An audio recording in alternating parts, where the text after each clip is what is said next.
Hey, what's up, people? Uh,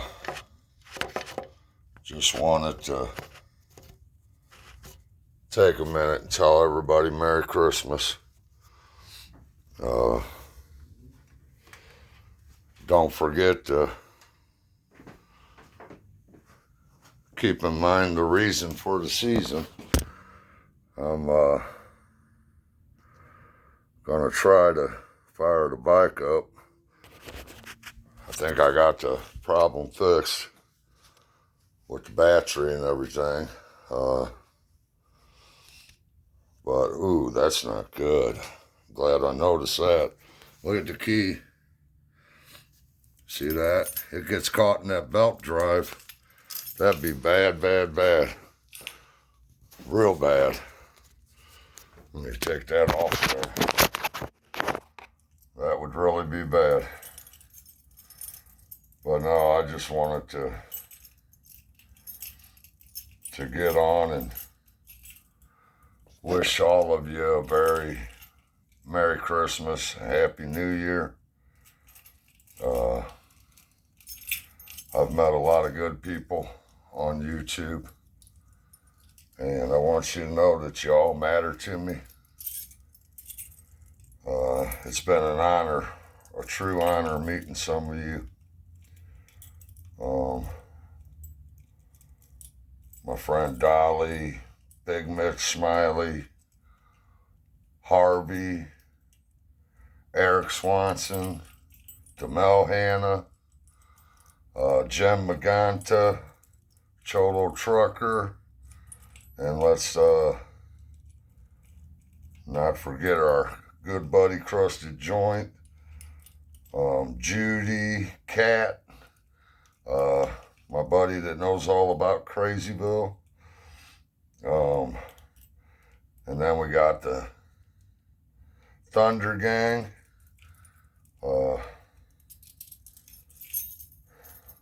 Krupp and Rocky Strong and Tommy Thunder and Actions and Shenanigans, and man, I could go on and on and on. Katie, y'all matter to me. You're all decent people doing the best you can in this crazy fucked up world. And I just want every one of you to know that you do matter to me. This life doesn't always go the way we want it to.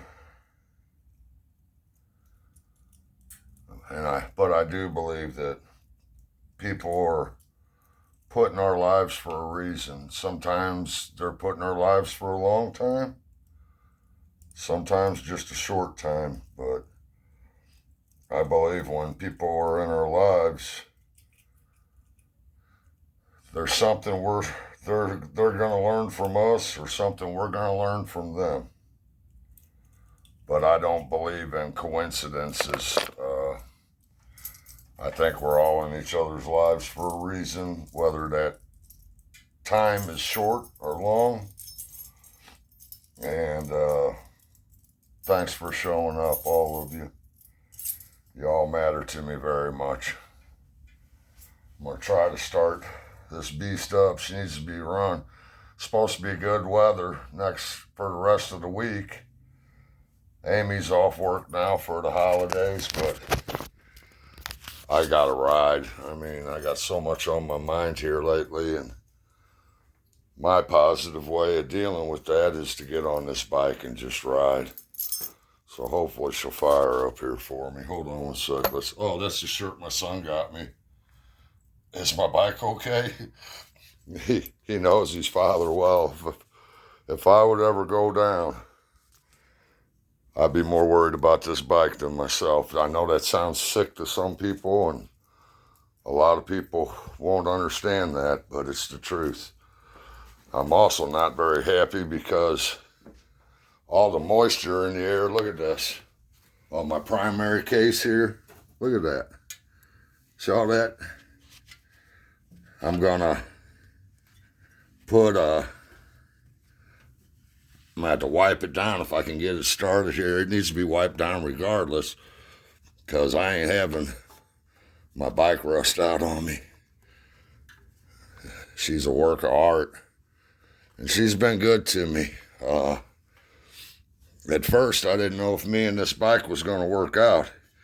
She was trying to buck me, put me on my ass. First time I ever rode it, I was trying to be gentle with her, and I went from first and shifted into second gear and damn near lost the handlebars. It jerked so hard on me. And what it is, yeah, she's got a lot of power. That's the biggest Evo engine that Harley Davidson makes. Plus, it's bored out. It's got a racing carburetor on it, 6-speed transmission. But that ain't why she was bucking me. I don't know if anybody remembers their first time learning how to drive a stick shift or a bobcat, you know, heavy equipment. All the jerking that went on while you were doing that. But with that racing carburetor on her, she's a thirsty bitch. And she don't want you to be gentle with her. She wants to be able to drink. She needs gas.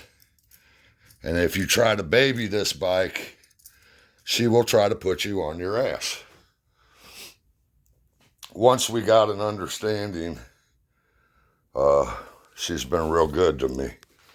Sad thing is, it seems like every time me and her were really clicking good. I'm feeling her, she's feeling me. We're starting to become one. It's not a motorcycle and a bike. It's us joined together as one. Something happens where I don't ride for a few and like going in the hospital and shit like that. But I sure do love her. I named her Rosie. Dave, my friend that built the bike, he built this bike for his firstborn son. And his firstborn son is terrified of this bike. For good reason. Dave fought in Vietnam, or not Vietnam, Korean War, and the first Desert Storm under Norman Schwarzkopf. And that'll give you kind of an idea of how old he is. He's old enough to be technically almost be my father. And his son's afraid of the bike. And Dave, whenever I bought this bike, Dave remembers a time when you could buy a Harley Davidson for $50. So yeah, that he's been building bikes since he was 16 years old. And whenever I bought this bike, Dave said, he goes, that bike's really too much for me, meaning himself. And whenever he said that, I was like, oh, shit. And like I said, it took me and Rosie. I named her Rosie because my grandmother, who I loved very, very much, her name was Rosemary. Since she died, we've had 3 girls born in our family. Tiffany Rose, my daughter, Brenna Rose, and Marissa Rose. I call them our rose garden. And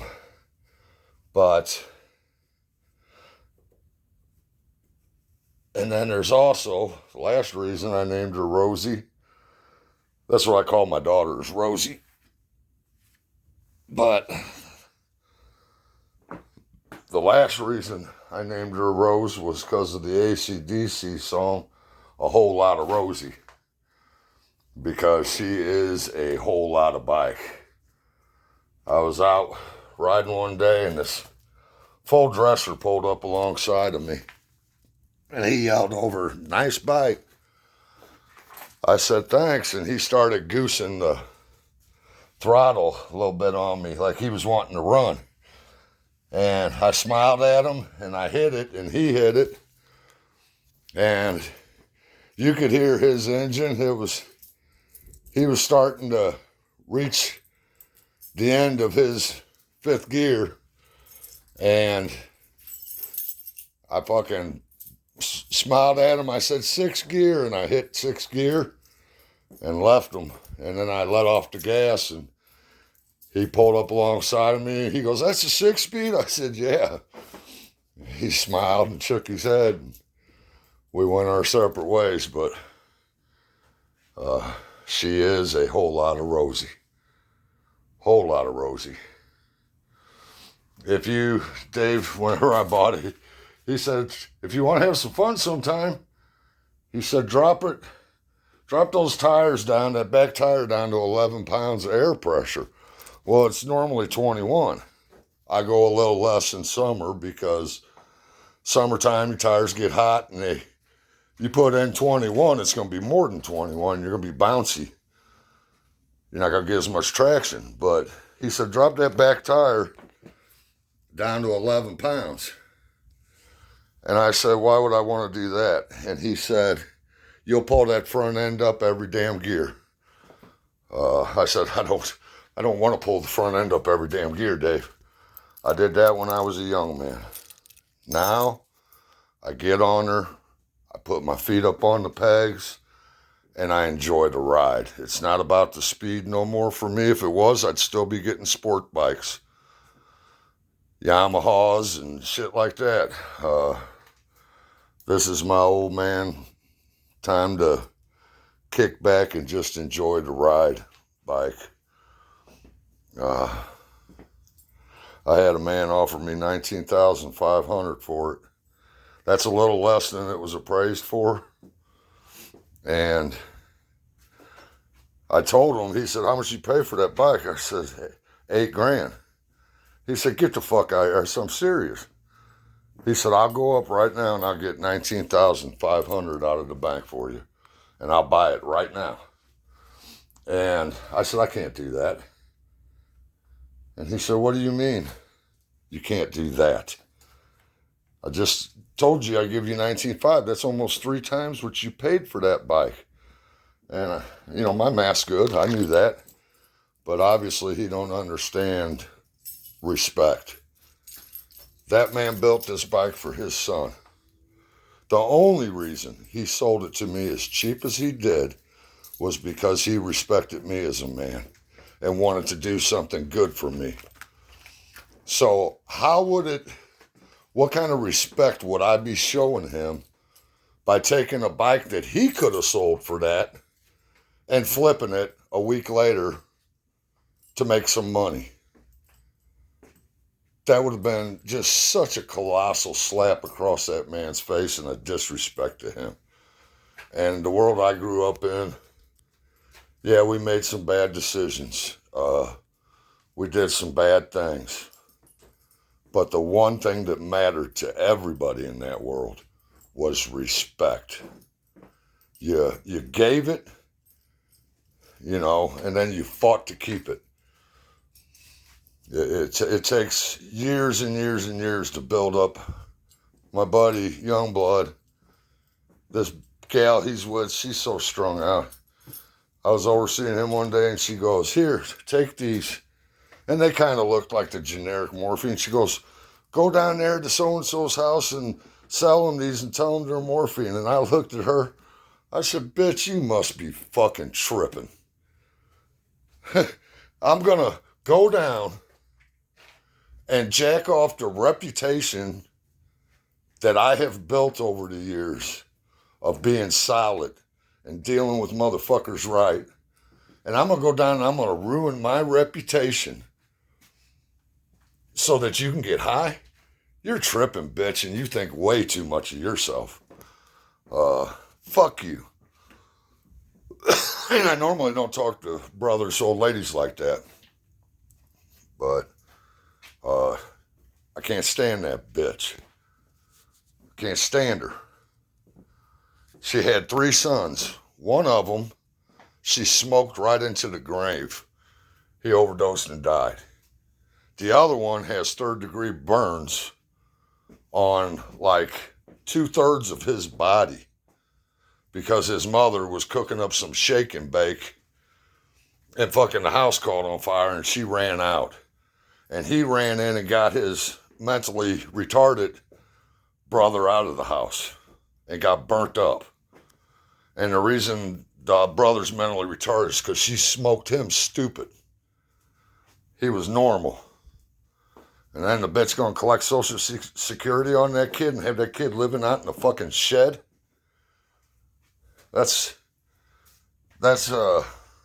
She ain't a woman. She's a fucking sad excuse for a human being. I don't respect her, I don't like her, and I never will. Her son, I was over there, it was not long after my surgery, and I had this tactical sword cane. It had like a Warhammer handle on it and had inside of it, it's an 18-inch K5 steel blade that you pull the handle and you get that sword to come out. It was tactical cane because I felt really weak, not being able to move like I used to, just getting done with surgery on my foot. And I was overseeing Youngblood one day and they got in an argument and I was in between them talking to Jason and he pulled out a knife, the son did, and I seen his eyes. I seen the fire in his eyes and I recognized it. It reminded me of me when I was a younger man. I never pulled a knife on my mother. I never even took a swing at my mother. But he pulled that knife out on her and I adjusted the cane where I wasn't leaning all my weight on it. And I told him, I said, I promise you, you will not make it to her. I understand why you're angry, but you will not make it to her. And he had that rage in his eyes, looking me in the eyes, and I didn't turn my gaze away from him. I just looked him in the eyes like he was looking me in the eyes, and he saw I wasn't kidding. And he backed off, and I looked at her, and I said, that boy has every reason in the world to be angry at you. But I'm not going to stand here and let him stab his mother. And she goes, I'm a good mother. Oh, bitch, you are tripping. But I ain't going to get into all that because it'll fuck up my holidays. I need to try to start this bike. Hold on once. Hopefully that battery's tight enough.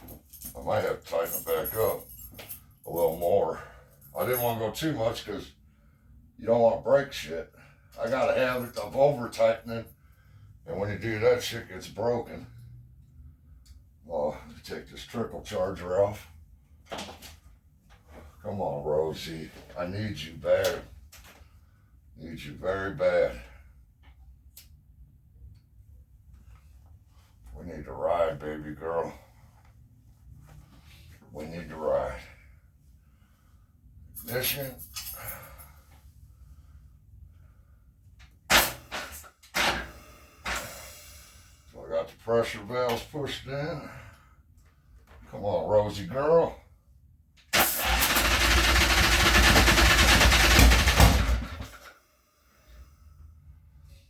Whole lot of Rosie.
Get out of the garage so I'm not breathing on them fucking fumes. It's firing up. I'll run it tomorrow.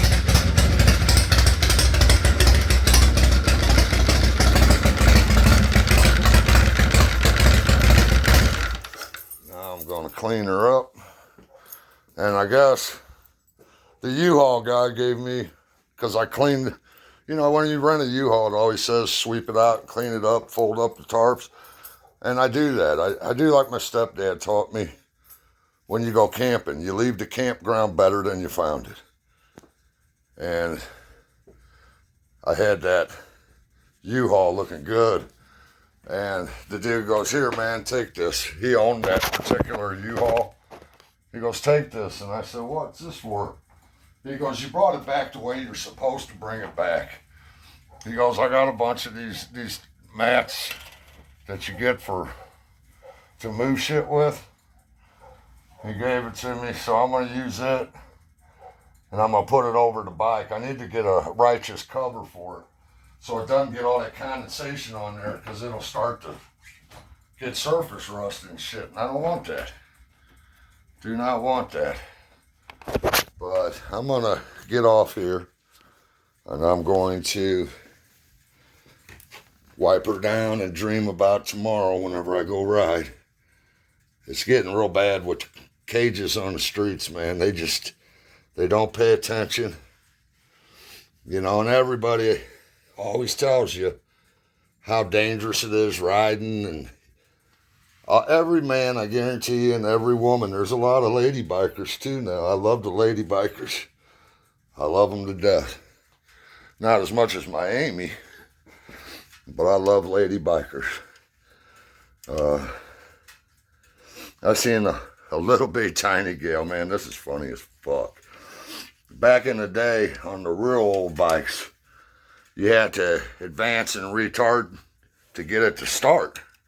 When you had to kick them over. And believe me when I say, I have seen some grown men go to kick a Harley over and get knocked on their ass. Some of them bikes kick back if you don't got that kicker in the right position. They kick back. And this was an old Indian Chief motorcycle. I know some grown men right now that wouldn't know how to start that bike up. They would have problems with it. And this little bitty gal went to start that Indian Chief up, and there were some dudes laughing at her. One guy said, oh, that's her old man's bike. I got to watch this. This is going to be funny. And it wasn't her old man's bike. It was her bike. And she fucking started that motherfucker up like a champ. I was like, you go, girl. Little tiny Mighty Mouse and shit, you know. And it wasn't about, yeah, it takes some strength to turn the bike over, kicking it like that with all that compression. But it wasn't about all that. It's about knowing your bike. Every car, every bike I've ever had, I give them a name, because they all got their own personality. They're all a little bit different. But me and Rosie, my friends, we're going to have us at least one more good ride. I want to keep her in one piece because I love the bike, but also because it'll be enough for my wife to have a little bit of money when I'm gone. But from me and Rosie and my sweet Amy and the Nate dog, can't forget the Nate dog, wishing each and every one of you a very Merry Christmas, a happy, healthy, prosperous New Year. And don't waste your life, guys. Don't waste your life. Make something incredible out of your life. And in those times, I was thinking about this today, when life's frustrating, it's hard. I can remember when my kids were all at home still. Some days I'd be so frustrated, and I'd be thinking, God, I can't wait till they grow up and get a place of their own. Enjoy the frustrating things. Enjoy the aggravating things, because the time's going to come when those things are going to be over. So love every minute of your life. Make the most out of it. Don't waste time. And that way, when you get to the end of your road, however long that may be, and you close your eyes, you can say, I didn't just exist on this earth. I lived. I lived. And remember, it ain't who ends up with the most shit at the end of the road, because you can't take none of that shit with you. It's the lives you touch and the hearts you touch along the way. That's what matters. Like my good friend Dolly. That's what's so special about Dolly. She gives without expecting anything in return. She honestly has the purest intentions. And I have watched Dolly go from somebody that didn't have much self-confidence, and she's blooming, and it makes my heart so happy. Because I know when I'm gone, she's going to be all right. And she's got other people, like my friend across the pond, Raven. She's got people that love her, and I'm glad. The only time I broke my YouTube rule is, you see these different YouTubers going at each other, I stay in my own fucking lane. I don't get involved in that shit. I mind my own fucking business. The only time I got involved in anything was when I watched somebody get on her channel and attack her. She was, his mangina went into crisis every fucking month. Some great tragedy would come up. I sent him over $600 myself. But some great tragedy would pop up, at the same time every month, which tells me he's either got to have it or he's not managing his money right. But either way, that's neither here nor there. But I had just talked to her the night before. And she said, yeah, I'm sending them some money. And there's some other people sending them money, and I'm getting it all together. I had to ask my husband first, though, if it was okay to do that. And I understand that. Me and Amy don't make purchases without talking to each other. It's respect. And I was thinking, yep, that's typical Dolly, being there for people she don't even fucking know. And I'll be a son of a bitch if he didn't get on her YouTube the next day, putting up nasty comments saying she lied to him. It didn't get there quick enough, and his little mangina got hurt, and he attacked her. And that's when my neutral flag went down, because I don't give a fuck who you are. You leave Dolly alone. She's one of the good ones. She's what most people aren't capable of being because they're too fucking selfish. So, Dolly matters to me very much. We don't talk much anymore, but that has nothing to do with the way I feel about her and the way she feels about me. Whenever things aren't going real good for me, a lot of times I withdraw, because I've learned in life often when we're hurting, we will hurt those we love the most because they're the most that are around us. It's not intentional, but sometimes it's what ends up happening. And to hurt somebody like Dolly is just cowardly. But I sent her a message yesterday. I said, I'm so proud of you. I mean, I have watched her growth spiritually, mentally. Just, she's doing great. And I know Dolly's going to be okay. And I'll see her again when this game called Living Life is over. And in that place, there's no more hurt. There's no more pain. But I want you all to have a very blessed Christmas. My friend Audrey down in Mexico, we love you, little sister. Your Sully loves you very much. Tell Eric and the kids I said hi. And me and Amy love all you guys. You all matter. Thunder Gang, keep doing that positive stuff, man. I know people in the world today, they ain't really interested in the positive stuff. They're interested in the drama and the bullshit. But don't give in to that shit. Keeping that positive attitude's worth more than anything you're ever going to make on YouTube, you know. But I love all of you. I'm proud to call all of you friends. And carpe diem, motherfuckers. May all your ups and downs be in your bed. And don't let your meatloaf